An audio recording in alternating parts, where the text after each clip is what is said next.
Bom, esse artigo é em conjunto com o Wagner Gallianoni, do Banco Central, e do Guilherme Kira, que é meu aluno, foi, aliás, meu aluno de doutorado, e esse paper é o primeiro paper da tese dele, e, na verdade, estou até usando as transparências do Kira na apresentação da tese. Bom, como vocês podem ver, é um modelo de Rational Inattention, que é uma... vou explicar melhor do que é, mas é uma área muito promissora em macroeconomia, em finanças, em outras áreas ligadas à equação de apressamento dos ativos. A gente vai resolver um problema dinâmico e a gente vai resolver também esse problema em frequências mistas, né? Então, bom, eu vou falar mais sobre o que é. Bom, como eu disse, né, a Rational Inattention é uma forma de você justificar por que as pessoas não atualizam sempre o seu conjunto de informação quando formam expectativas. E, obviamente, expectativas racionais assumem, né, que você tem informação plena de tudo que está acontecendo na economia o tempo todo, mas é óbvio que isso tem custo, tem benefício. Então, a literatura de Rational Inattention, ela faz exatamente isso, ela tenta justificar por que as pessoas respondem devagar, não atualizam tanto suas informações, e isso aí gera algum tipo de inércia, né, na formação das expectativas, gera, do ponto de vista de macro, um trade-off entre inflação e output gap no curto prazo, gera também algum atraso de atualização de informação em finanças, que tem a ver com trading, enfim, por isso tem aplicações em várias áreas onde você tem formação de expectativas, isso é importante. Tem também na formação de preço dos agentes, do ponto de vista micro e do ponto de vista macro. Isso acaba gerando, então, esse trade-off entre inflação e output gap, não é isso?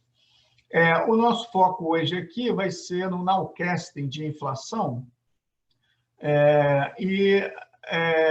eu já tenho um artigo sobre Rational Inattention com Wagner e a Rafaela Giacomini e a Vasiliki Screta, e está saindo agora, está no Journal of Econometrics, está saindo esse ano.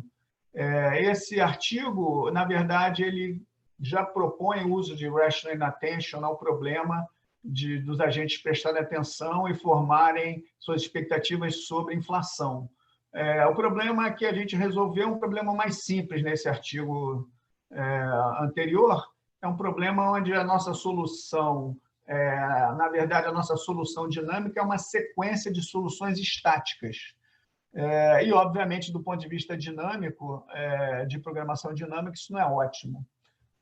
Mas foi um problema que a gente conseguiu resolver naquele ponto, e esse paper aqui com o Kira e o Wagner, ele tenta generalizar os resultados que a gente teve lá, gerando, então, uma solução 100% dinâmica para o problema. Então, é desse ponto de vista que a gente avança com relação ao nosso problema anterior. Vale a pena mencionar também que já existe solução dinâmica anteriormente feita, usando um approach do Kalman Filter, que foi feito pelo Macovia, Kumateka e o Widerholt, que é um paper do JET de 2018. Infelizmente, eles têm uma igualdade entre a frequência que as observações são amostradas e as decisões dos agentes. Então, no caso da inflação, por exemplo, a inflação é amostrada em bases mensais e os agentes têm que decidir todos os meses, não é isso? Qual a formação de expectativas que eles têm em relação à inflação. Agora, é óbvio que, do ponto de vista prático, os agentes no meio macro, no meio de finanças e em outros meios micro também, têm que tomar decisões muito mais frequentes do que a frequência mensal, tá certo? Então, isso gera naturalmente... E aqui a gente vai resolver o problema diariamente, levando-se em conta que tem uma solução, que a amostragem é apenas mensal. Então, na verdade, você vai ter um problema de frequência mista naturalmente aparecendo. e a estimação vai ser feita usando o método simulado dos momentos, e a gente vai fazer alguns exercícios contrafactuais. Acho que eu não preciso vender para vocês a ideia que o Survey de Focus, né, do Banco Central do Brasil, é um survey de nível global, tá certo? World class. E porque ele tem, hoje em dia, aproximadamente 300 pessoas têm o poder de postar as suas previsões sobre a inflação e outras variáveis. Ele tem frequência diária, ao contrário de vários outros surveys que são, na melhor das hipóteses, mensais também. E eles têm uma quantidade enorme de variáveis que são seguidas. E, além disso, eles têm uma característica muito importante do ponto de vista da inflação, que é um concurso, né? O concurso do Top 5. E esse concurso funciona, é bem interessante. Esse gráfico aqui mostra exatamente como funciona o contest. Se vocês olharem aqui o meu cursor, existe um dia, que é um dia antes, dentro do mês, tá certo? Que é um dia antes da divulgação do IPCA 15, que é o data critical date, se vocês quiserem, o contest day também. Nesse dia aqui, o Banco Central coleta as expectativas de inflação, de nowcast de inflação para aquele mês, tá certo? E aí ele compara depois com o realizado e faz estatísticas de acurácia. E aí ele gera um top 5 ranking, né, dos melhores previsores.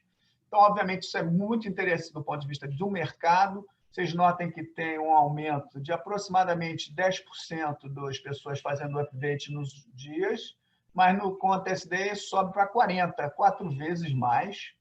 E aqui está o erro quadrático médio de previsão também. Vocês notem que isso aqui é de menos 5 dias do Critical Day até mais 5 dias do Critical Day. Então, uma janela ao todo de 11 dias, incluindo o Critical Day, né?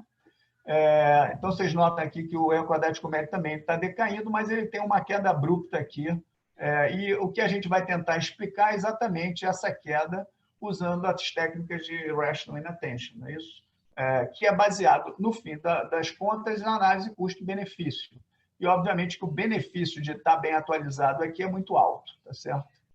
Exatamente por causa do contest e do Top 5 Ranking. Se vocês olharem também, no dia do IPCA 15, que é uma variável-chave importantíssima, te dá aproximadamente metade da inflação do mês para o nowcast, você não vê esses movimentos.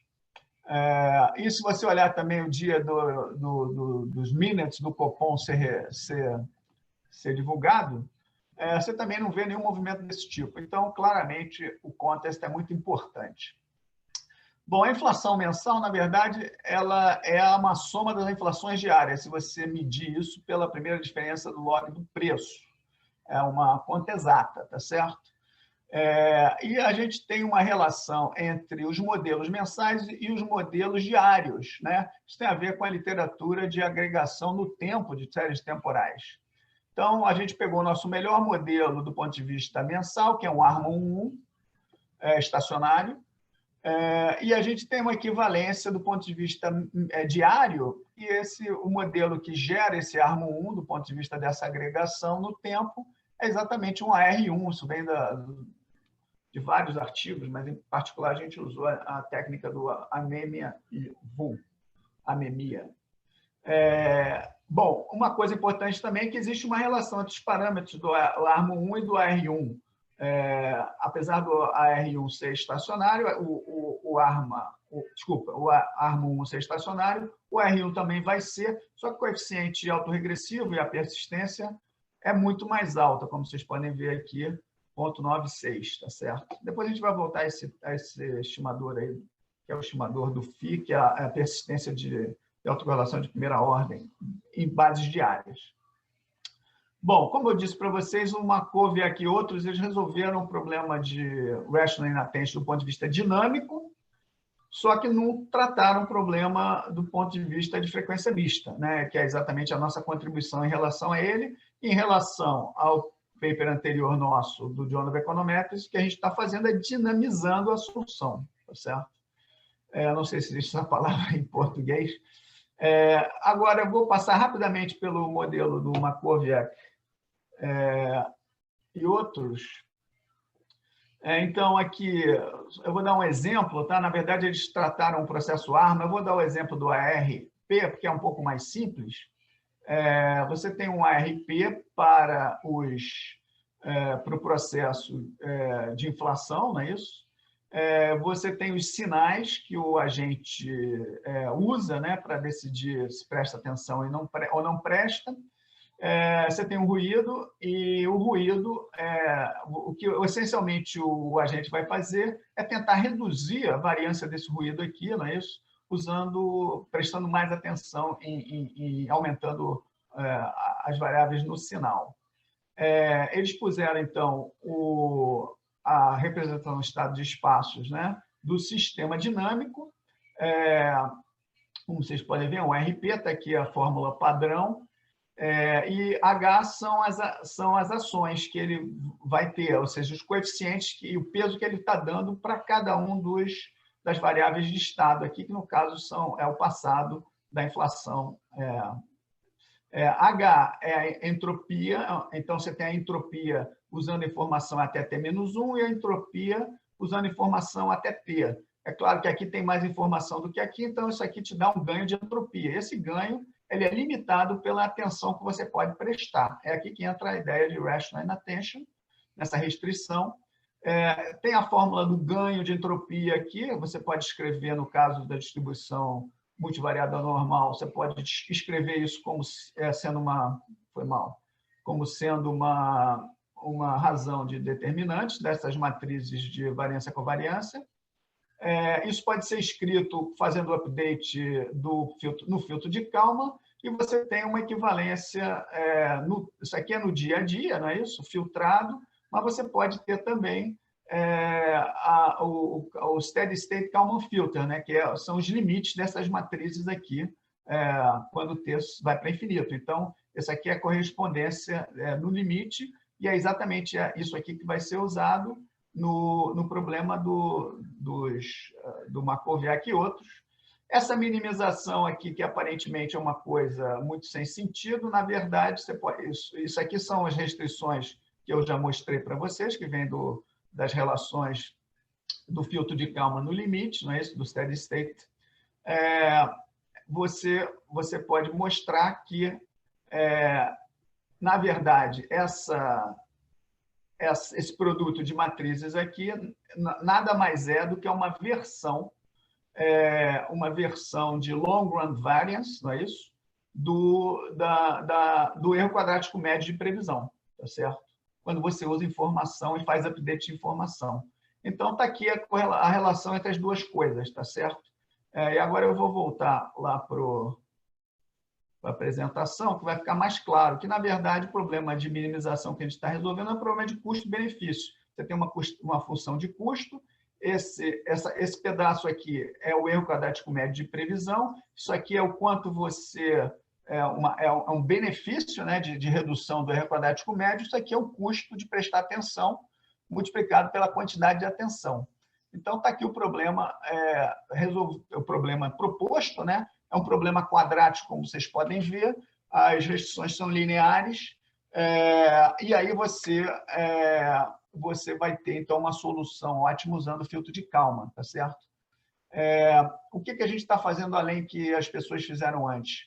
A gente tem o mesmo esquema, tem o R1 aqui imposto na representação estado de espaços do XI, e, adicionalmente, a gente vai impor uma restrição de agregação. A gente vai falar que tem a ver com essa equação aqui, que a inflação diária que a gente vai estimar usando o filtro de Kalman tem que somar exatamente igual à inflação mensal, e isso aqui está imposto nessa outra equação, que não é equação de estados, isso aqui são os estados, tá certo? Bom, passando para o nosso problema de estimação, você tem 85 previsores em média ao longo da nossa amostra, é um painel. A gente vai fazer 3 dias em torno da data crítica, a nossa análise. Você vai ter um draw ID com distribuição exponencial, com média Mi, e esse problema vai ser resolvido numericamente, e é bastante complexo de ser resolvido, e demorou bastante tempo. A gente vai fazer o match dos momentos. A probabilidade de...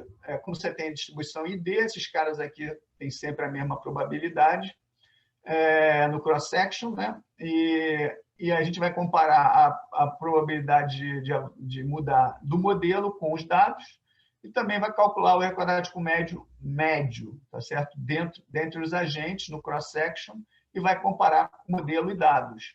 E isso aí vão te dar os parâmetros estruturais, tá certo? Que são aquelas médias das distribuições. E aí você tem heterogeneidade, apesar da heterogeneidade estar limitada, de certa forma, pela hipótese de ID.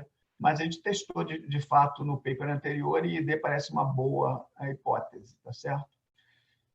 Vamos diretamente para os estimadores. Como vocês podem ver, estão aqui os dados, né? Menos 3 dias, 2 dias, menos 1, a data crítica é aqui. Isso aqui é a proporção dos updaters, né? Que a gente está tentando fazer um matching. Como vocês podem ver, o matching de modelo e dados é quase perfeito, tá certo? Obviamente que nossos parâmetros, então, têm a ver com a razão benefício-custo, tá certo? E a razão benefício-custo que a gente está encontrando na data crítica é bem superior, pelo menos a média dela, né, bem superior à das outras distribuições nos outros dias, como vocês podem ver, batendo com a nossa intuição, né, porque o benefício aqui é altíssimo, né, as pessoas vão entrar no contest, querem ganhar o Top 5 Forecasters, então tem o benefício de entrar, se atualizarem naquele dia. Então, a atualização é feita exatamente por isso, e isso é que dá a diferença. Está aqui o erro quadrático médio, aquele mesmo gráfico que a gente viu, só que limitado com menos 3 e mais 3 dias também. O fit está muito bom, e o teste de hipótese de admissibilidade do modelo está aqui, de especificação, se vocês quiserem, que é o teste de sobreidentificação do Hansen. E o p-valor está aqui, então o modelo passa no teste de sobreidentificação. A gente fez um match muito bom da autocorrelação serial de primeira ordem, como vocês podem ver. Não sei se vocês lembram aquele parâmetro que a gente fez o backout dele usando os dados mensais, te dava alguma coisa como 0,96, e aqui a gente estimou como 0,955, quer dizer, aproximadamente 0,96 também. O matching da variância do erro já não está tão bom, mas... Aqui a gente vai fazer alguns exemplos, né, de contrafactuais de interesse, né, do ponto de vista do Banco Central, claramente.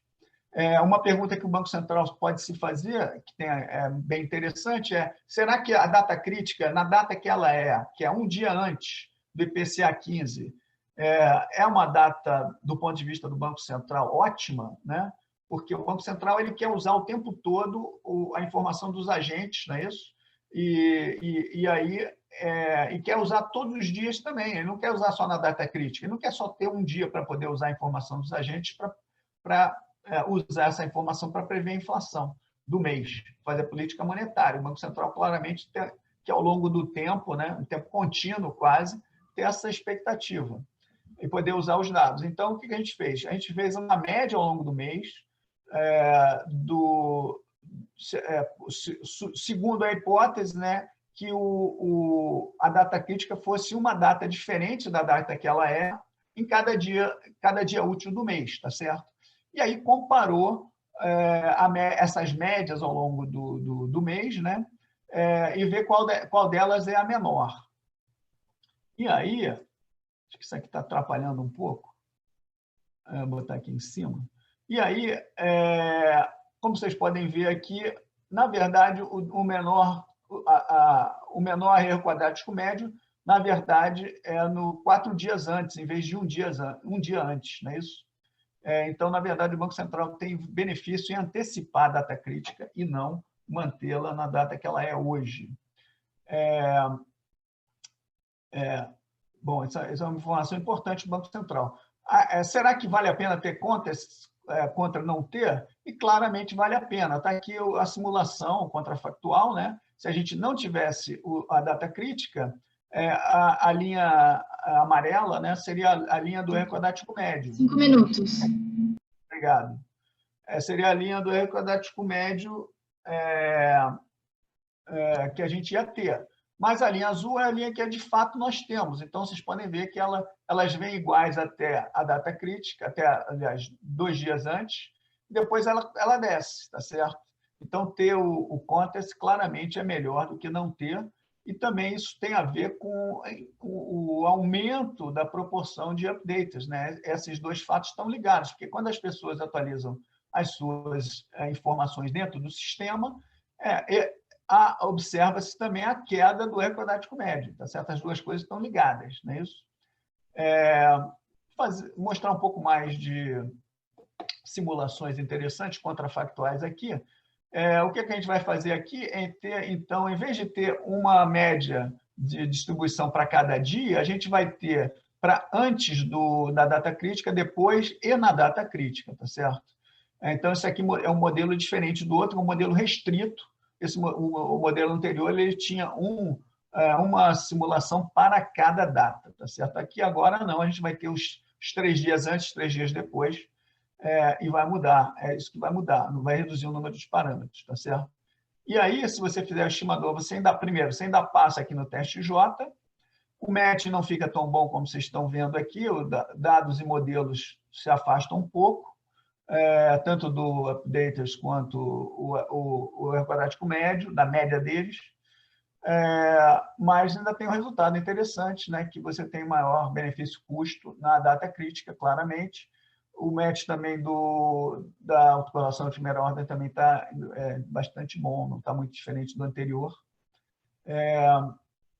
E a gente também pode quantificar, né, nesse caso, quanto é que, usando esse modelo, né, qual que seria o valor enfim, da data crítica, não é isso? Para a redução do erro quadrático médio, melhor, isso aqui é na atenção, não é? Desculpa. Isso aqui é na atenção, vocês notem que tem um aumento com a parte amarela é com a data crítica, você tem um aumento em todos os dias, né, na nossa análise, em relação ao que você teria. Só para concluir, então, a gente propôs um modelo dinâmico de Rational Inattention. A gente avançou em relação ao nosso paper anterior, que era um modelo, uma sequência de soluções estáticas, agora a gente tem a solução dinâmica plena. A gente também avançou em relação ao artigo do Markowiak e outros, porque nós fizemos uma coisa que tem a ver com o dia a dia das pessoas no mercado, que é ter que fazer previsões sequenciais, ou quase em tempo contínuo. A gente não tem tempo contínuo, a gente tem dados diários, então a gente é obrigado a usar dados diários. E aí a gente resolveu o problema de Rational Inattention com o problema de interpolação acoplado dentro dele.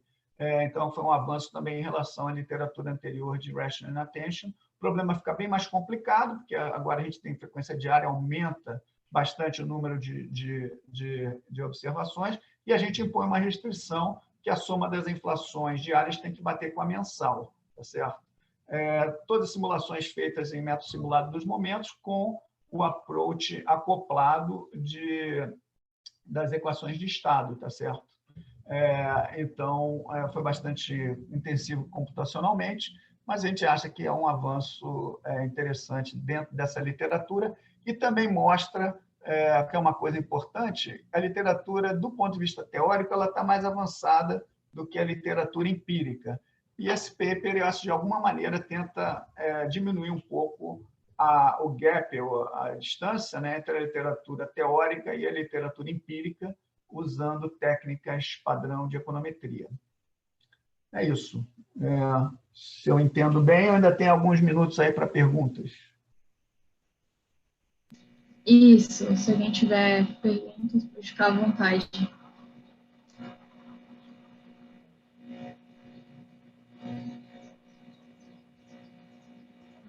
Tá, ok. Obrigada, viu, João? Daniel.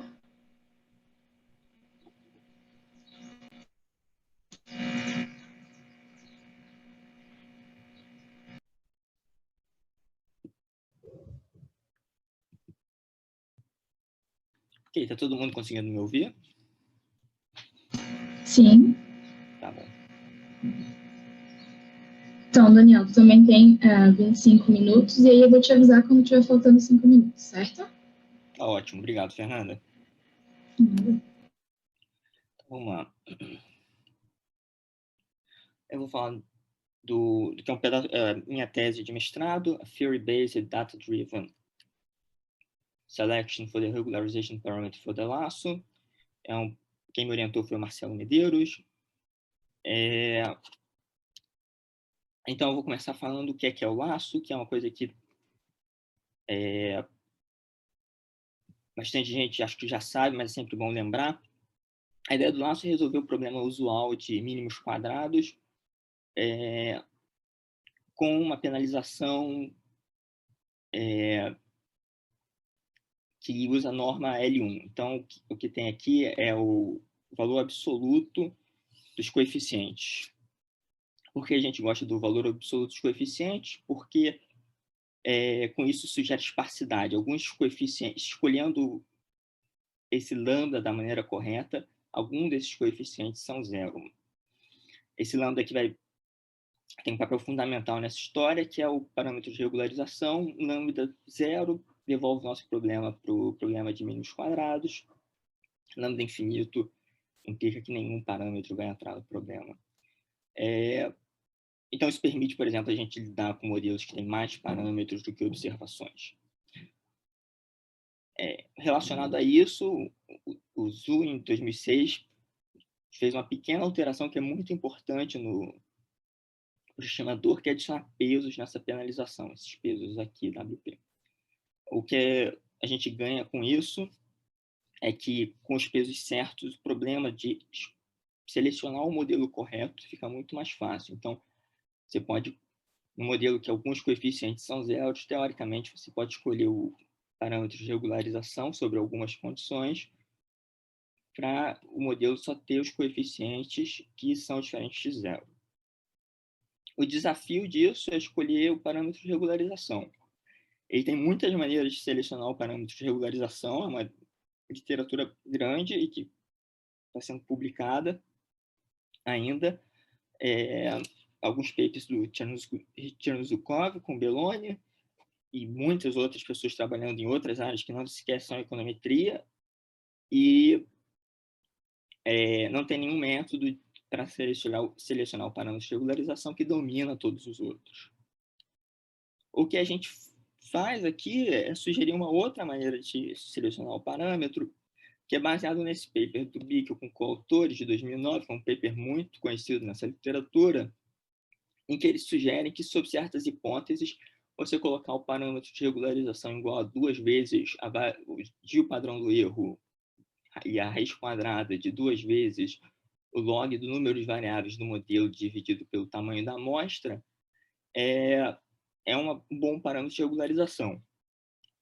Essa proposta não é factível porque você precisa conhecer o padrão do erro, que a gente não sabe. Mas a ideia aqui é muito simples. Toda vez que você for chamar o laço, você tem que dizer qual é o parâmetro de regularização. Então, você começa com um chute para o seu desvio padrão.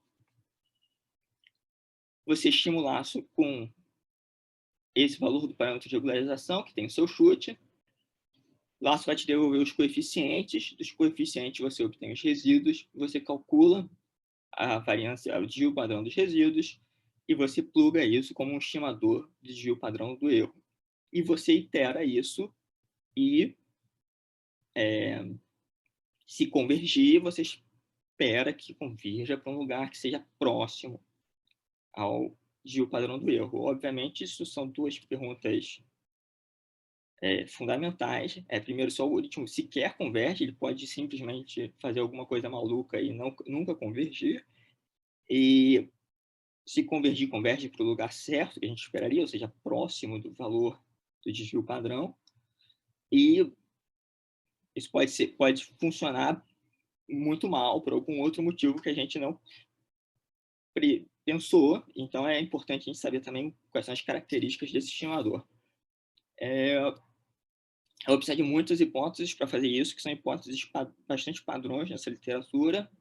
Eu vou representar a diferença entre o vetor verdadeiro de parâmetros e o vetor o vetor estimado dos parâmetros por delta chapéu. Esse beta 0 é o vetor verdadeiro. E eu vou dizer que beta 0 subscrito S são os vetores, são os coeficientes que são diferentes de 0, e beta 0 subscrito complemento de S são os vetores cujo valor verdadeiro são 0. Tá? Então, a gente vai supor que o modelo é linear dos parâmetros, então isso permite que x tenha potências, outras funções das variáveis bases, que são seria um dicionário a partir das variáveis base. Eu vou supor que a cardinalidade do vetor verdadeiro de parâmetros é igual a S, que é potencialmente menor do que o número de parâmetros, o número de variáveis no modelo, significando que o modelo é esparso, então só algumas variáveis são relevantes. Assim, eu poderia ter um modelo que todas as variáveis são relevantes, mas se P cresce junto com N, ou P é maior do que o número de observações, isso já é um problema de conseguir sequer estimar o modelo. Então, em geral, a gente vai assumir que S é menor do que P. Eu vou assumir que X não é aleatório, isso é só para facilitar na parte de teoria, e as simulações são todas feitas sem essa hipótese, é só porque dificulta um pouquinho a teoria, e como eu tenho pouco tempo, eu não vou entrar muito na teoria, infelizmente. O erro é ID subgaussiano, então qualquer erro que tenha caudas que caem tão rápida quanto a cauda gaussiana funciona, e nas simulações isso vai ser tudo gaussiano, é uma coisa super padrão. Tem essa hipótese aqui, que é uma hipótese muito comum na literatura, muito específica, que diz, basicamente coloca uma restrição sobre a curvatura mínima que você tem no problema, e depende dessa condição aqui, que é basicamente dizer, restringe onde as diferenças dos erros, a diferença do erro do estimador das variáveis irrelevantes comparado com as variáveis relevantes, isso é sempre satisfeito pelo laço, isso é uma coisa fácil de mostrar. E quando a gente usar o laço adaptativo, que é aquele laço que tem os pesos, eu vou supor que os pesos são dessa forma aqui, então o inverso de 1 dividido por raiz de n, mais o módulo de um estimador do coeficiente, em que eu assumo que o estimador é consistente. Essa é uma hipótese super fraca. Outros trabalhos, inclusive do Medeiros, colocam hipóteses mais fortes. E então, teoricamente, se o seu modelo não é sequer de alta dimensão, você poderia até usar beta chapéu usando beta OL de mínimos quadrados. Então, deixa eu começar discutindo a convergência. Eu vou mostrar primeiro uma simulação e depois falar um pouquinho da teoria. Então, nessa simulação aqui, a gente tem 100 observações, 50 variáveis e 10 variáveis relevantes. E aqui eu tenho o Adalaço. O Adalaço em que em todas as etapas eu mudo o peso usando a última estimativa do Adalaço. E o laço, que é o caso sem nenhum peso. A variância verdadeira é 1. Então, fica claro aqui, e isso é verdade em outras simulações também, é que o laço converge para algum lugar, porque isso aqui não está indo para infinito ou zero, mas ele não está muito perto do que a gente sabe que é a variância verdadeira. O Adalaço é um pouco melhor, e o Adalaço que você muda os pesos toda vez que você estima o modelo de novo é muito bom. Ele chega muito perto do valor verdadeiro. Ele está basicamente em cima do valor verdadeiro, e alguns caras estão perdidos aqui em cima. Mas o laço não tem uma convergência tão boa, e o Adalaço é uma convergência um pouco melhor que o laço. Então, isso sugere para a gente que, na teoria, a gente vai conseguir mostrar que o Adalaço provavelmente tem condições melhores de convergência do que o laço. E que, provavelmente, o algoritmo converge muitas vezes, mas não é fácil garantir que o algoritmo vai convergir para o lugar certo. Então, para considerar a convergência para o laço e para o lado laço, eu vou considerar essa função aqui, que esse cara aqui que está dentro da norma é basicamente o desvio do resíduo. Beta lambda é exatamente o estimador obtido pelo laço, então estou dizendo que é uma função de lambda, que é o parâmetro de regularização. E isso aqui é aquela parte fixa, que são 2 vezes log de número de variáveis, e aí tem dividido por n aqui, porque tinha dividido por raiz de n aqui, e dividido por raiz de n, para virar um desvio padrão. Então, mostrar a convergência do algoritmo é mostrar que essa função aqui tem um ponto fixo, de preferência um ponto fixo em que beta lambda é igual a beta zero, que é o vetor verdadeiro. A gente vai mostrar algumas propriedades dessa função, que são bastante simples, e mostrar que sobre essas propriedades a gente tem pelo menos um ponto fixo. E essas propriedades vão depender, obviamente, do vetor estimado de betas, que é a única coisa que muda entre 2 iterações. Essas outras partes ficam fixas. Eu estou sendo um pouco mais geral do que eu estava sendo antes, em que aqui eu estava usando 2 lá em cima e que eu estou usando lá. Então, há uma constante que vai depender de certas coisas teóricas e, dependendo do caso, você pode aumentar ou você pode diminuir, e isso facilita a sua vida. Eu não vou entrar muito por esse fio, porque não vai dar tempo, mas a gente discute um pouco isso na tese. Então, falando sobre essa função, a primeira coisa a notar é que ela é limitada, porque é uma norma. Normas são limitadas por baixo por zero. Em compensação, se eu tiver um vetor estimado em que todas as entradas são estimadas como zero, eu vou ter a norma de y. Então, o que eu vou ter é basicamente o desvio padrão de y. Então, isso é maior que esse valor vai alcançar. Então, lambda vai ser, no máximo, desvio padrão de y vezes a raiz de 2 log p, dividido por n, e no mínimo zero. Outra coisa importante é que é monotônico, e aqui o argumento é um pouco mais complicado, mas não muito, em que a gente supõe que você tem, entre 2 passos da iteração, você estima um valor maior para o desvio padrão do que o valor que você estimou no passo anterior. Então, seu próximo parâmetro de regularização vai ser maior. Isso é equivalente a resolver o problema de minimização com uma restrição mais forte.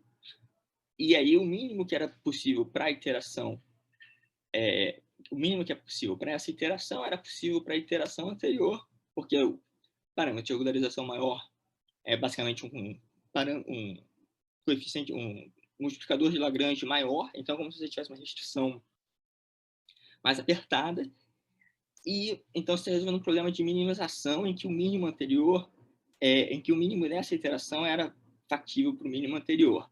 E como a função objetiva é exatamente o quadrado do resíduo, você quer minimizar o quadrado do erro, a gente tem exatamente, se você passar a raiz aqui, você vai ter exatamente o que a gente vai plugar no algoritmo. Então, isso garante que na próxima iteração, o desvio padrão do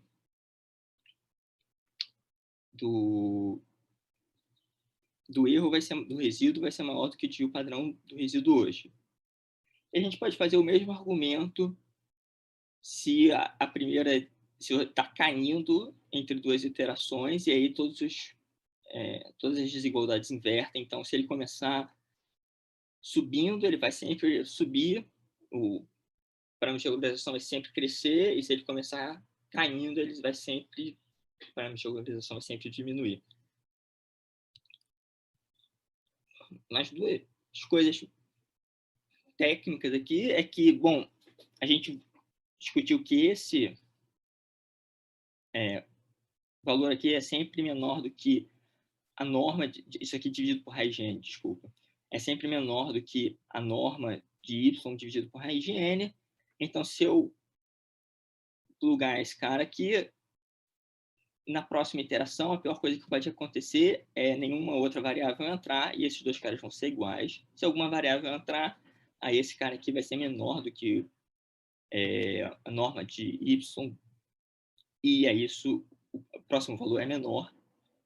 E se eu tenho um parâmetro de regularização zero, então a pior coisa que pode acontecer, o meu modelo tem mais variável do que observação, e o laço vai tentar botar o máximo de variáveis possível, e aí você vai fazer um overfit, você vai ter resíduo zero, ou um desvio padrão zero. Você vai usar todos os graus de liberdade no modelo. Sobre essas condições, a gente pode aplicar esse teorema do Tarski-Kantorowicz, que diz basicamente que não só existe um ponto fixo, mas mais importante, se você fizer o que a gente faz, de repetidamente aplicar o algoritmo, você vai alcançar o ponto fixo. O importante é que o teorema diz para a gente que existe um ponto fixo máximo e um ponto fixo mínimo. O ponto fixo mínimo você atinge se você começa em zero, e o ponto fixo máximo você atinge se você começa pelo maior valor possível, y, que seria o padrão de y. Se os dois pontos fixos forem iguais, então é o único ponto fixo. Mas, em compensação, o teorema não diz para a gente quem é o ponto fixo. Então, eu estou dizendo, basicamente, o algoritmo converge, mas converge talvez não para o lugar que a gente espere. E é exatamente o que a simulação mostra no caso do laço. Na média, ele estava convergindo para 2,5, enquanto a variância de o padrão verdadeiro da simulação era 1. Então, sim, faz todo sentido, e é uma péssima notícia para o algoritmo, que você vai convergir e vai chegar no lugar que não é o lugar certo. Compensação, a teoria do laço impõe certas restrições sobre condições mínimas no parâmetro de regularização. Ele impõe certas restrições de quão longe o resíduo do laço vai estar do erro verdadeiro, através dessa desigualdade aqui. E está dizendo basicamente, isso não é verdade para qualquer lambda, tem algumas condições mínimas sobre o lambda em que isso é verdade. Isso basicamente depende desse kappa, que advém justamente daquela condição de alto valor restrito, e de S, que é um número de parâmetros relevantes do modelo. Então, estou dizendo que quanto mais parâmetros relevantes do modelo, mais solta vai ser essa desigualdade, vai ser mais frouxa. E do parâmetro de regularização.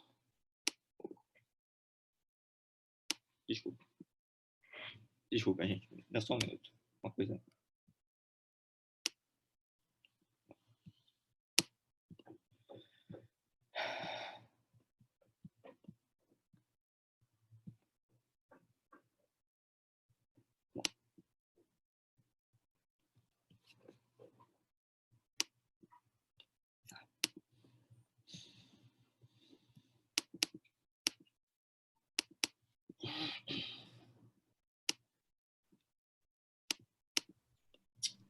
Desculpa, gente, só um minuto, tem um problema aqui. Desculpa.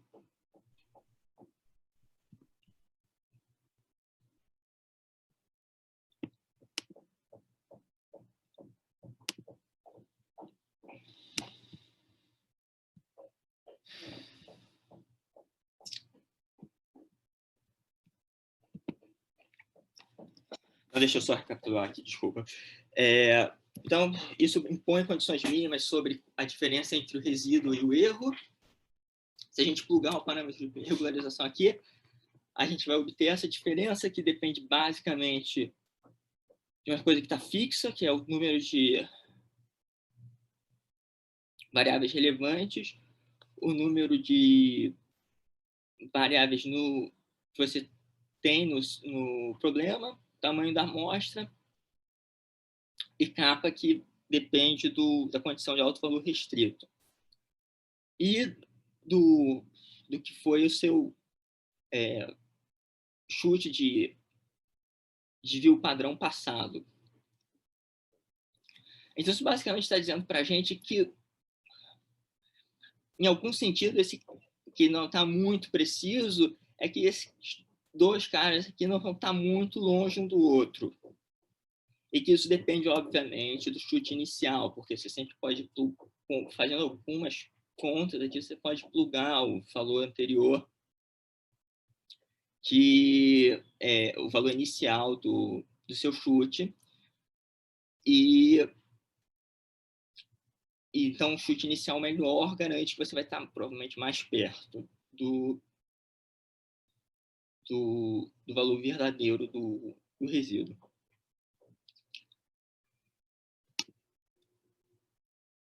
Então, para o Adalaço, a prova anterior continua funcionando se os pesos são fixos, então aquele caso em que o peso muda a cada iteração é um pouco mais complicado, que é mais difícil garantir. 5 minutos. Tá, obrigado. A condição de ser monotônico. E o que acontece é que quando você põe o laço adaptativo, a condição de alto valor restrito muda, porque ele passa aqui, esse lado direito, passa a depender do inverso dos pesos que você está dando. E aí passa a ter uma nova constante aqui, que é o kappa, mas é o kappa-w, porque ele depende desse sujeito aqui, que é um pouco diferente. Então, a ideia é que, com pesos bem escolhidos, você consegue melhorar a sua situação nesse problema. E aí aquela desigualdade do slide anterior passa a ser kappa-w, vai aparecer um kappa-w aqui, que com um pouco de sorte é maior do que a desigualdade, que é um pouco de sorte maior do que o kappa, e aí você tem uma desigualdade mais restrita para o problema. Só para dar um exemplo de como isso pode ser verdade, assuma que a matriz de variância do problema é a identidade. Então, nesse caso, kappa é 1, porque não tem esse cara aqui é como se tivesse pesos todos iguais a 1, e aí é óbvio que essa restrição aqui vai valer com kappa, essa desigualdade vai valer com uma igualdade com kappa igual a 1. Compensação, quando você tem kappa-w, vai depender do quadrado da inversa dos pesos. E uma desigualdade muito frouxa para isso é usar o máximo do peso, do inverso do quadrado do peso. Então, se você tem, por acaso, um peso que é muito grande, isso reduz bastante o seu kappa-w. Tem que tomar um certo cuidado aqui, porque alguém pode se sentir muito tentado a botar pesos muito pequenos e, no processo geral, uma ótima situação para isso aqui. Mas tem outras forças aqui jogando que a gente não conseguiu mapear totalmente, em que é importante você deixar, mas que existe outros trabalhos na literatura sobre isso, em que é importante você botar pesos grandes por as variáveis que são irrelevantes. Então, se você adicionar uma variável irrelevante, você vai consumir muito da sua restrição, e das variáveis relevantes, você quer botar pesos pequenos. Então, tem duas forças aqui se equilibrando, que em compensação aqui sugere um peso muito grande, mas em geral você quer um peso muito... você quer equilibrar essa situação dos pesos. Então, eu tenho algumas simulações em que mostram como funciona. Tudo é gaussiano, x é fixo, não é fixo, sigma ao quadrado da variância do erro. Eu vou mostrar só só duas por causa do tempo. Então, o que a gente tem aqui é um caso em que tem 100 variáveis, 100 observações, 50 variáveis, 20 variáveis relevantes, e elas vão ter coeficiente igual a 1, e sigma ao quadrado, que é a variância do erro, é igual a 3. A gente vai comparar isso com B e C, com cross-validation, o nosso método, que eu não tenho nome, então é um novo método, e o HDM, que é um pacote do Chernoskov e do Belloni. Eu Vou focar mais aqui nos modelos certos e fica bem claro que nessa situação aqui, nosso modelo é bem melhor em selecionar o modelo certo, que são todas as variáveis que deveriam ser excluídas fora, todas as variáveis que deveriam ser incluídas dentro. O segundo melhor é o cross-validation, e ele está bem atrás. Isso é verdade para outros designs. Aqui a gente fica um pouquinho pior do que o cross-validation, mas nessa situação aqui, em que a gente tem 40, a mesma quantidade de variáveis, mas o desvio padrão, a variância do erro é 1, e só tem 10 variáveis relevantes, a gente vai bem melhor do que o cross-validation. Então, isso é verdade para várias simulações. Aqui, nesse outro caso, a gente tem 100 variáveis, 100 observações, então a gente tem n igual a p, 30 variáveis relevantes, e o Bayesian é o segundo melhor, ele só acerta 4% às vezes o modelo certo, o nosso método acerta 32% das vezes. Então, o algoritmo parece funcionar muito bem, especialmente nessas situações em que não é muito esparso, e usar o Adalaço faz a convergência ser mais fácil de ser alcançada, e a gente acredita, e tem algumas evidências de que aquele KW é parte da resposta. E as simulações que eu tive que passar um pouco rápido, infelizmente, mostram que o algoritmo é capaz de selecionar modelos em algumas situações em que os outros não são, e são situações muito simples. Então, muito obrigado. Muito obrigada, Daniel. Alguém tem perguntas?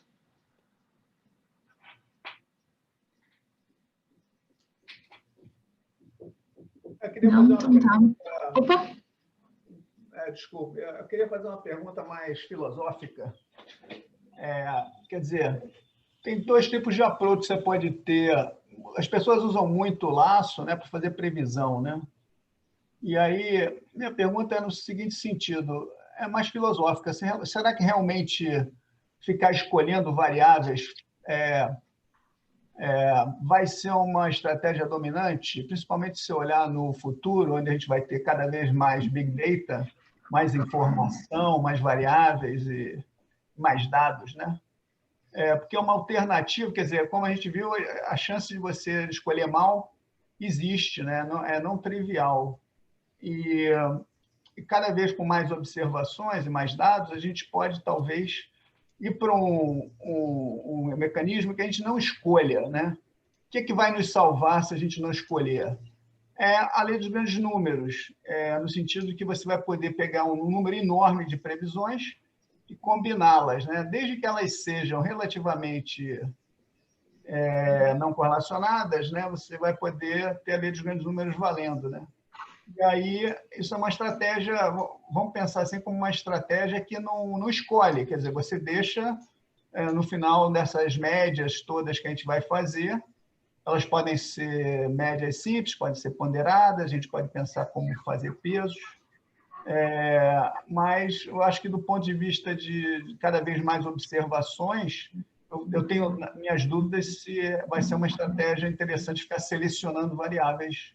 Queria ouvir o que você tem a dizer. Eu concordo plenamente, assim, é uma ótima pergunta no sentido de que você poderia, assim, tangenciando isso, você poderia falar que eu estou assumindo que tem um vetor verdadeiro, e se você tem um modelo mal especificado, isso começa a ficar problemático também.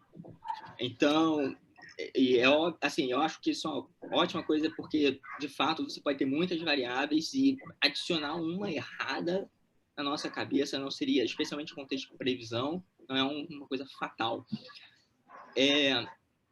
Então, eu acho que aqui, como é uma simulação, em parte, eu quis deixar a barra muito alta, porque estamos num modelo, uma situação muito estilizada, em que é muito simples, é tudo gaussiano, não tem erro em observação, você não tem que fazer, não tem erro correlacionado, é muito simples.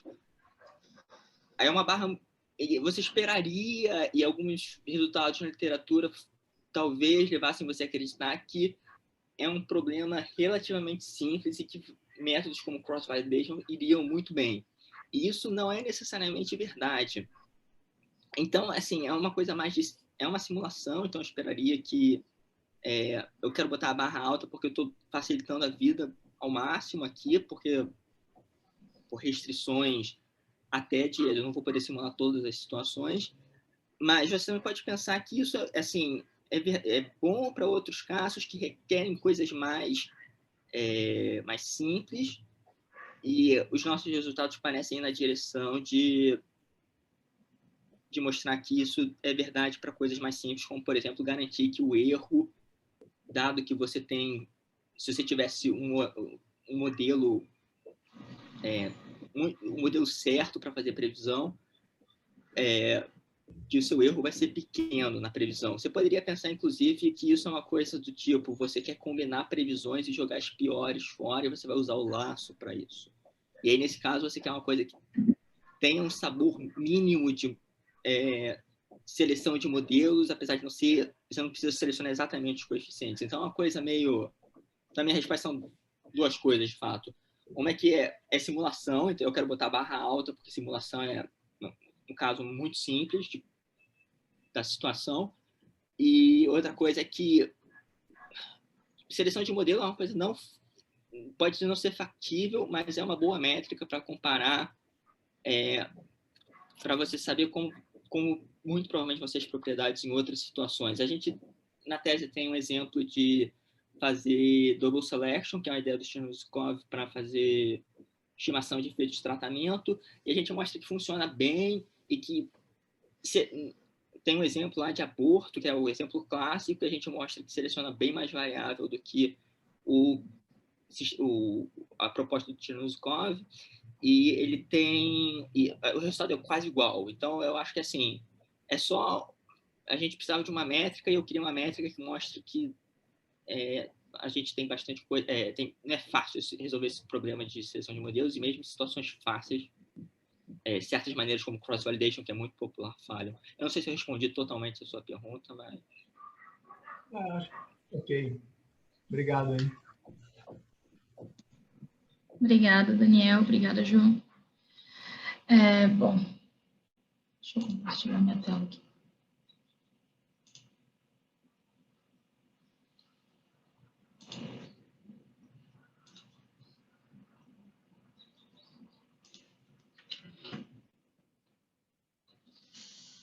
Bom, a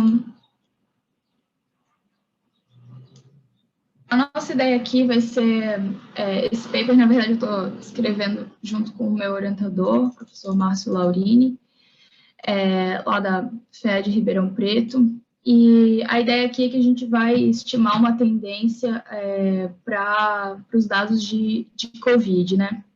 Então, bom, todo mundo sabe que a gente está enfrentando uma pandemia, que foi declarada pela OMS em 11 de março, e essa pandemia é causada pelo novo coronavírus, todo mundo já sabe disso.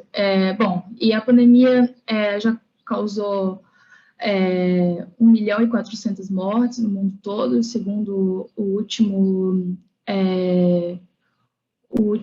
boletim emitido pela OMS, né? E aí, à medida que essa doença está se propagando, os sistemas de saúde estão colapsando, como a gente pode ver, Itália, Espanha e alguns estados aqui do Brasil.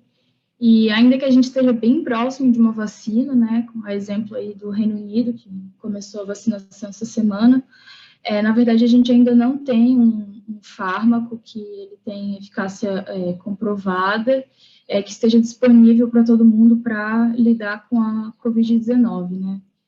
Então,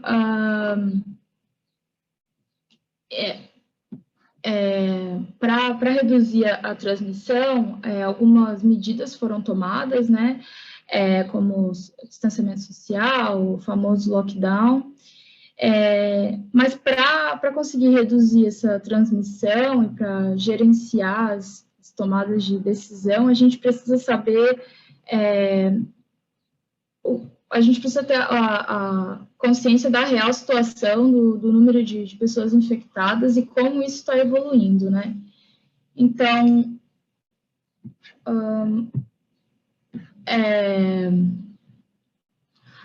dado que a gente precisa ter esse real, consciência do real número de pessoas infectadas. É claro que existe uma demanda grande pelo diagnóstico, pelos testes de diagnóstico, e a gente está ciente também de que não tem testes disponíveis suficiente, então a gente tem aí uma questão de subnotificação de casos. E aí, junto com essa subnotificação, a gente também tem alguns problemas relacionados aos dados de COVID, né? Primeiro é a questão de um delay que existe entre o início dos sintomas e o diagnóstico, né? E também a forma como o número de mortes é incluído no sistema. Na maioria das vezes, as mortes entram, a data da morte entra como a data que ela é incluída no sistema, e não a data exata da morte, né? Então, isso acaba criando um problema um erro de medida, que acaba mudando a estrutura de dependência das séries. Outra questão que também está relacionada a esse delay dos sintomas e da inclusão no sistema é a falta de pessoal disponível para reportar esses casos nos finais de semana, né, o efeito final de semana, que a gente chama, e também algum tipo de instabilidade no sistema, como que ocorreu aí no estado de São Paulo, um tempo atrás, umas semanas atrás. Isso acaba criando uma estrutura de sazonalidade no sistema que faz a contagem dos casos, né, gerando um problema de agregação adicional aí nas séries de tempo. E aí, diante disso, a gente, claro, pode imaginar que não deve ser fácil, não é trivial estimar a tendência para os casos de COVID. Tem aí uma série de métodos para estimação de tendência, que vão variar, né, com base na complexibilidade dos métodos. Tem método baseado em modelos, tem métodos de filtragem não paramétrica, tem uma série de papers aí publicados com esse intuito, mas ainda que tenha uma série de papers, tem pouco entendimento sobre como são os movimentos, como está evoluindo essa tendência no caso do Brasil. E por que o Brasil é um caso especial? Porque aqui a gente tem claramente um alto número de subnotificações e também algumas questões de dados contraditórios aí, por conta dos dados apresentados pelo Ministério da Saúde, e alguns outros problemas políticos, né? Bom, e aí, em resposta a esse problema dos dados, a gente teve algumas iniciativas de coleta de dados a nível municipal, né, para fornecer informações mais acuradas, né? É um trabalho que está ocorrendo em paralelo com o governo federal. E, bom, o mais importante de todos é o consórcio de veículos de imprensa, né? Que eles é uma iniciativa que eles trabalham de forma a oferecer esses dados diários, e também em todos os estados, a nível municipal, né? E também a tal da média móvel, né? Todos os dias no jornal a gente vê lá a questão da média móvel, e tem um tipo de threshold que indica se essa média móvel está subindo, como está a evolução dessa tendência, né? Subindo, descendo ou estável. E aí é legal, isso é uma forma de passar para o grande público como está a evolução, mas na verdade, uma ferramenta bastante limitada, né? Porque a gente não consegue, por exemplo, gerar previsões a partir desse tipo de método, porque não tem nenhuma função matemática. E também a questão da extensão da média móvel, ela é determinada ad hoc, né? E aí pode acabar levando um pouco do julgamento humano, né? Problemas desse tipo. Além disso, também esse tipo de método assume que a tendência é linear, o que pode ser bem irrealista. E aí, como alternativa, existe a possibilidade de estimar esses movimentos de long term a partir de decomposição estrutural. Então, a ideia é que a gente consegue decompor a variabilidade temporal observada em termos de tendência, sazonalidade de ciclo, e isso ajuda a identificar esses movimentos, permite identificar movimentos permanentes, né, e também os movimentos que são transitórios, como ciclo e sazonalidade. Isso tudo na presença de erros de medida, né? Bom, mas aí no nosso caso específico aqui, a gente está lidando com dados de contagem, né? Então, o que a gente está propondo, na verdade, é um método que permite essa decomposição das séries no mundo da contagem de dados, né? Baseado numa distribuição de Poisson. E aí, nesse caso específico, a gente vai usar uma função intensidade com um componente estocástico, né? E aí essa função intensidade ela vai ser decomposta em esses componentes de tendência, ciclo e sazonalidade. E o fato da gente estar usando uma estrutura hierárquica vai permitir que a gente estime isso através de abordagem bayesiana, né? O que vai permitir incluir uma incerteza associada a esses fatores latentes via o intervalo de credibilidade. Bom, opa, me adiantei. Bom, e aí, a gente também, para incluir a questão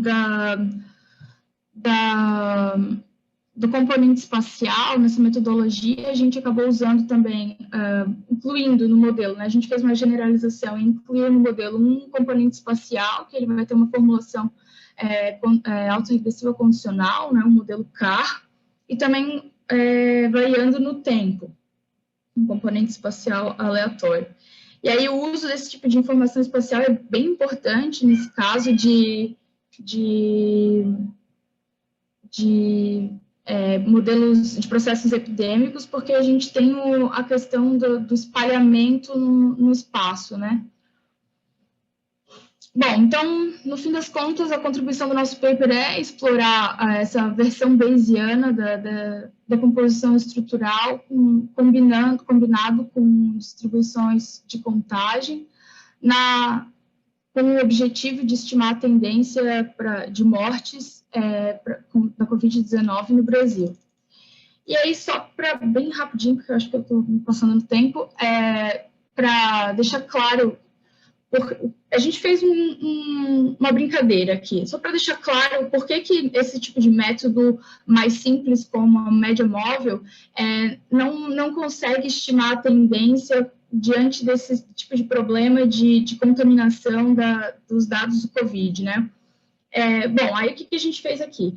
A gente fez uma replicaçãozinha, uma simulação utilizando Monte Carlo, utilizando um processo epidêmico que é o SEIR, o Susceptible Exposed Infectious Recovered Process. Eu não vou explicar muito detalhadamente, porque eu não tenho tempo aqui, mas a ideia é que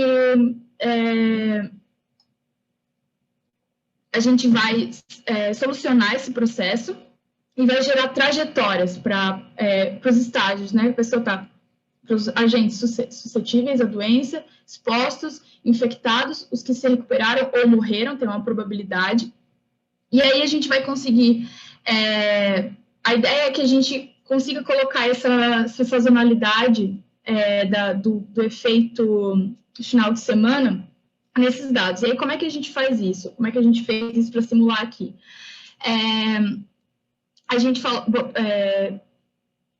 gente assumiu que cada observação corresponde a um dia da semana com 7 dias, e aí se as mortes ocorrem nos sábados ou domingos, tem uma proporção das mortes que não vão ser contadas no mesmo dia, elas vão ser consideradas só na próxima segunda ou terça-feira.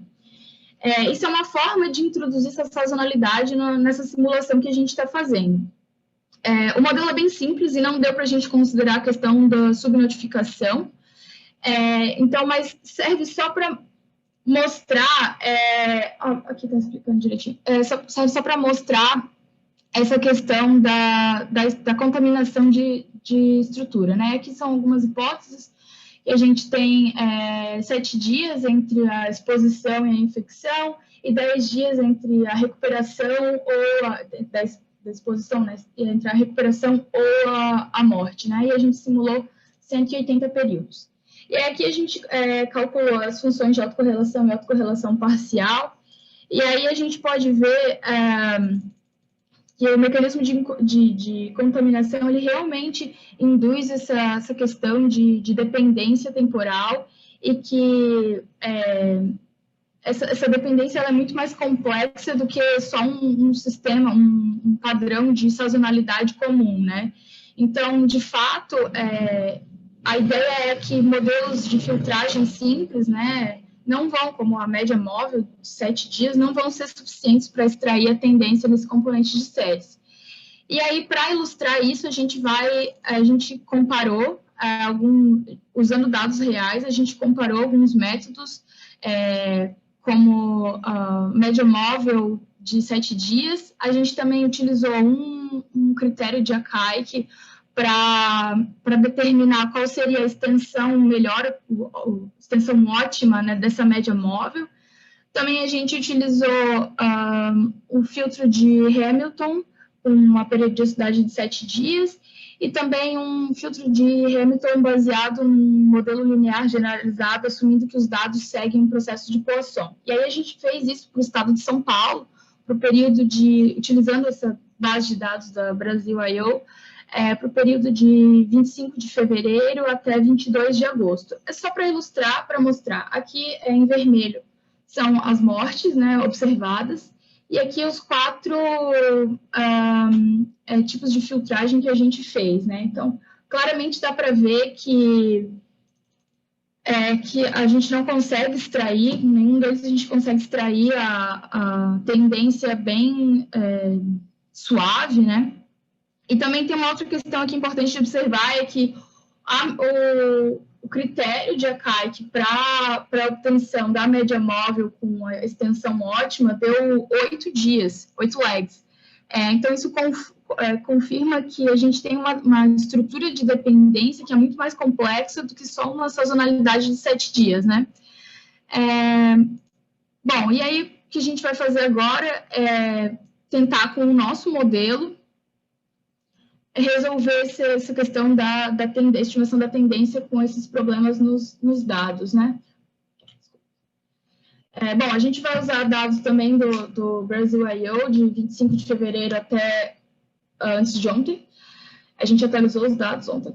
E esses dados são avaliados, são disponíveis em nível municipal, mas, na verdade, a gente teve que fazer uma agregação, por conta de que só para cidades maiores ele está determinado direitinho, para cidades menores não, então a gente acabou usando, mas bom, vou falar isso mais para frente. E aí, aqui eu coloquei que a gente tem disponível, né, o número de casos e mortes, mas a gente vai avaliar só o número de mortes, porque o número de casos tem um número de notificações muito alto. Bom, e aí como é que a gente vai fazer a nossa metodologia, né? Baseada nessa decomposição estrutural para séries de contagem, a gente vai usar uma distribuição de Poisson, uma estrutura de Poisson, e nessa estrutura a log intensidade ela vai variar no tempo e vai ser dada pela soma dos componentes de tendência, sazonalidade e ciclo. Então, a gente está usando uma estrutura de Poisson com intensidade estocástica. Então, na verdade, o que a gente está usando é um processo de Cox, né? E aí, nesse caso, a tendência, o componente de tendência, ele é formulado usando um random walk de segunda ordem. O componente sazonal, ele é composto por... Deixa eu botar aqui. Ele é composto por um efeito estocástico na ordem, considerando a nossa periodicidade, né, no caso aqui é 7, já que a gente está usando dados diários, e o componente de ciclo ele é baseado numa estrutura de segunda ordem autorregressiva com possíveis raízes complexas, né? Então, aqui é a nossa estrutura do modelo univariado, e aí, com a finalidade de incluir, de fazer a análise espaço-temporal, a gente fez uma generalização desse modelo, incluindo um componente espacial, usando uma versão do modelo condicional autorregressivo com efeito espacial aleatório, com estrutura condicional autorregressiva e dependência temporal. Bom, o que foi adicionado desse primeiro modelo aqui, né? A gente incluiu esse offset para controlar a exposição, no caso, a gente vai poder comparar regiões com diferentes números de habitantes. Agora está indexado em I, que indica a região, e esse XI, ele é o componente espacial, que ele vai adicionar um efeito aleatório para cada região I. E aí, esse efeito aleatório, ele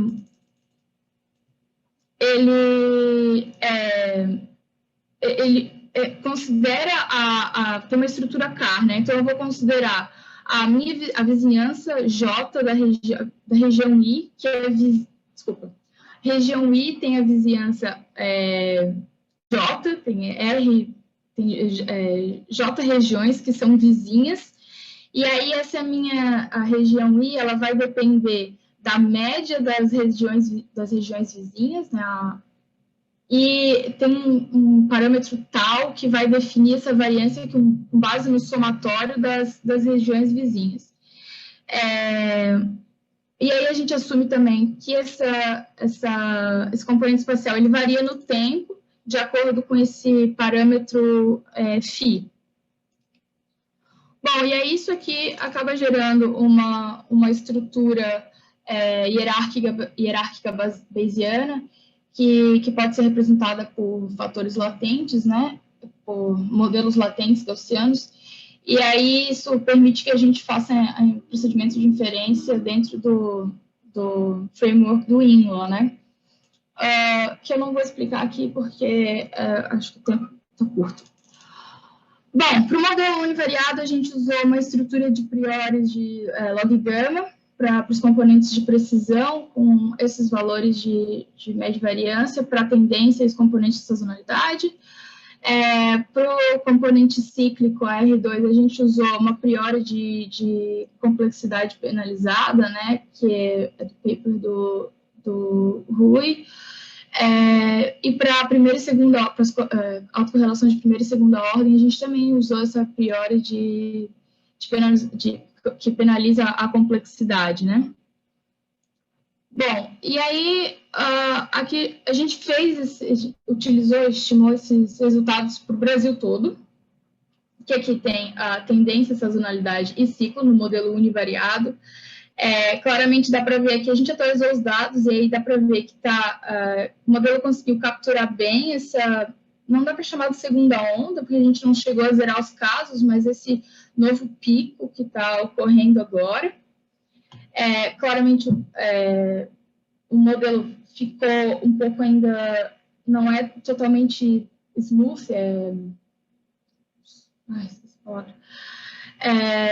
bom, a gente também avaliou para o estado de São Paulo, segue mais ou menos o mesmo comportamento do Brasil todo. Para o Rio de Janeiro tem um pico aqui bem acelerado, depois uma queda brusca e também voltou a crescer agora, seguindo o comportamento nacional. E aí um caso mais especial aqui é o Amazonas, a região norte em si, ela tem uma taxa de acesso à água potável bem menor do que, por exemplo, em comparação com a região sudeste. Lá, os hospitais que têm estrutura para lidar com a Covid-19, eles ficam todos localizados em Manaus, quer dizer, é um estado gigante, com 62 cidades, onde só uma tem hospitais com condições de lidar com a Covid-19, então isso acabou que o estado foi um dos primeiros a colapsar a saúde, né?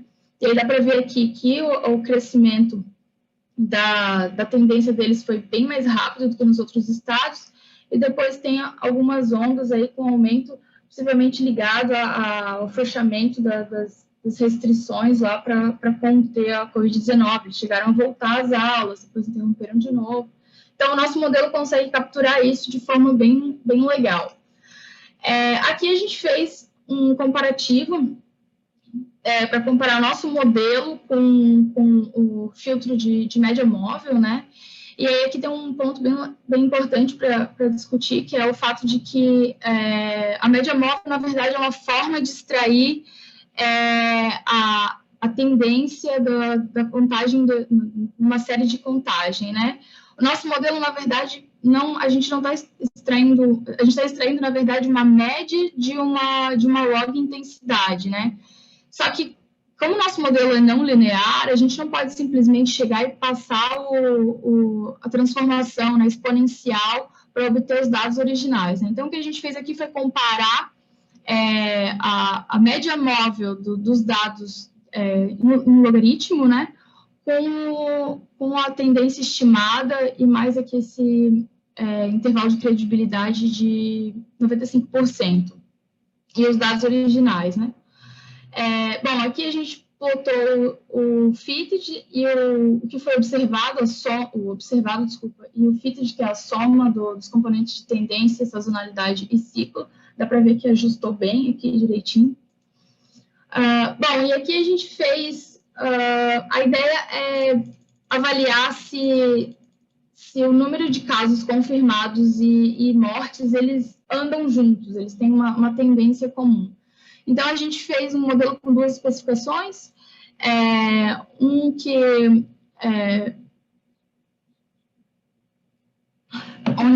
a gente compara se essas tendências elas têm algum tipo de combinação linear, e aí, através do componente, o critério de informação, a gente consegue ver que não, que esses componentes essas tendências de casos confirmados e mortes, elas não têm uma tendência como uma combinação linear, e isso pode ser explicado por alguns motivos. Primeiro, que bem no início da pandemia, a orientação do Ministério da Saúde era testar só os casos extremamente graves, então, isso mudou ao longo do tempo, agora a gente já tem mais testes disponíveis, então a tendência é que realmente o número de casos confirmados e mortes não andem juntos, não tenham mudado no tempo. E a outra questão também é o aprendizado dos profissionais da saúde, né? Eles acabam, com o tempo, aprendendo mais sobre a doença e acabam reduzindo o número de mortes, enquanto que o número de contaminação continua aumentando, né, de casos confirmados. Bom, até agora a gente já tinha feito a análise sem considerar a questão espacial. Aqui a gente incluiu a questão espacial e aí a estrutura de vizinhança a gente definiu com base num tipo de contiguidade, né? Quer dizer, utilizando a divisão territorial dos estados do Brasil. Aqui eu coloquei as estruturas de priori também. Bom, e aí aqui a gente obteve a tendência. Eu trouxe só a tendência aqui por causa que eu acho que é o componente mais importante.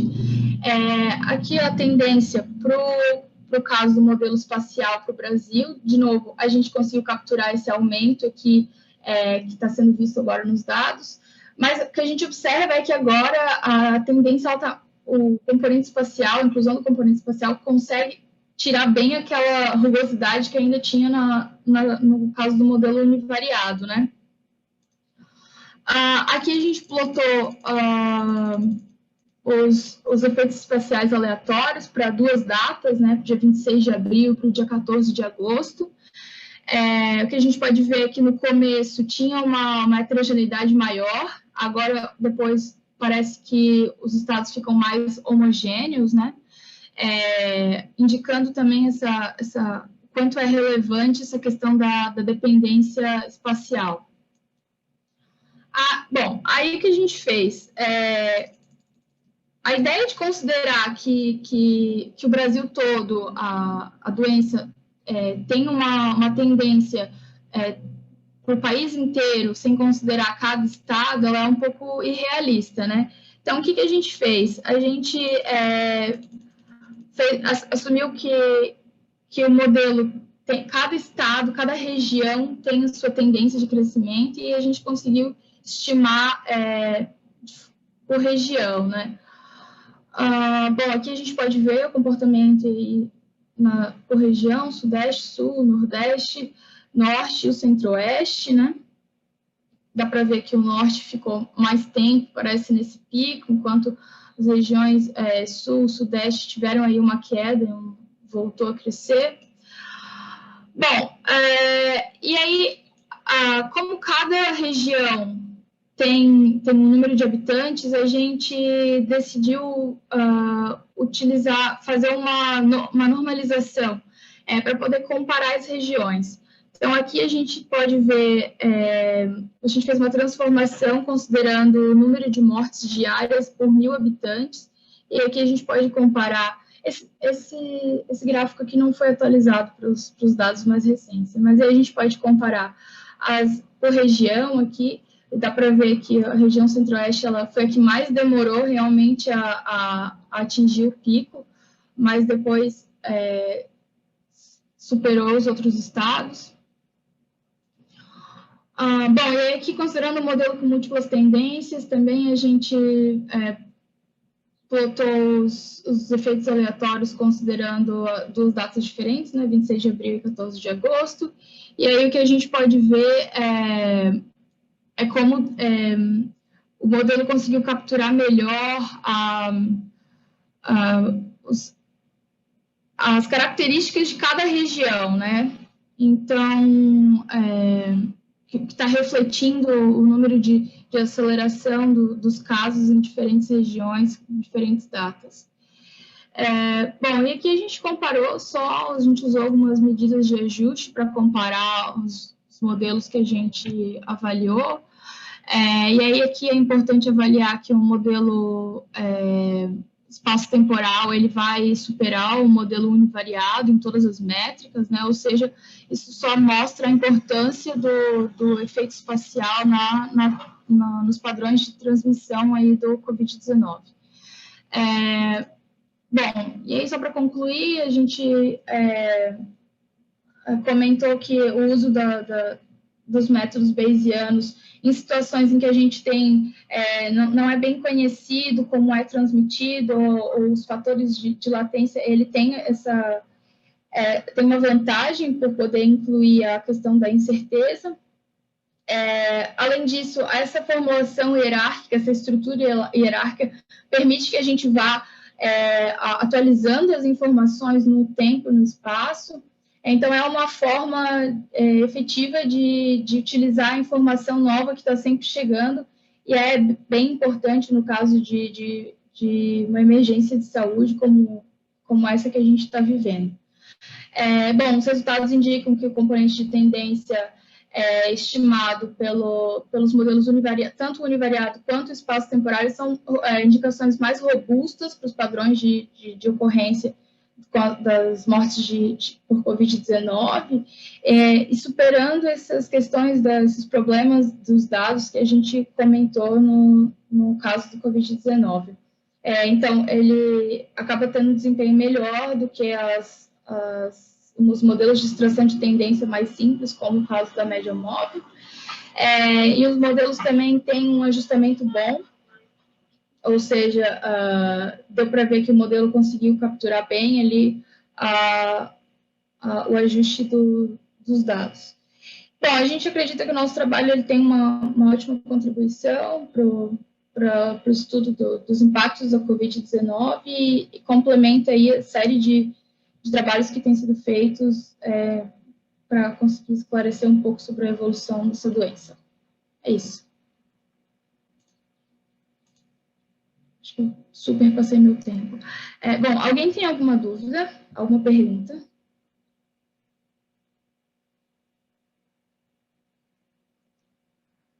Então é isso. Muito obrigada a todos.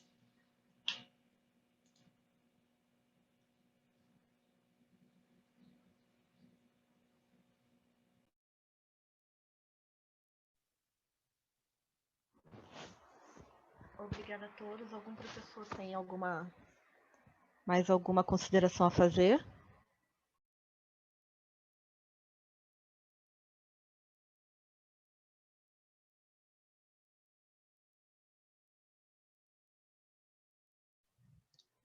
Vou encerrar a sala, então. Obrigada a todos.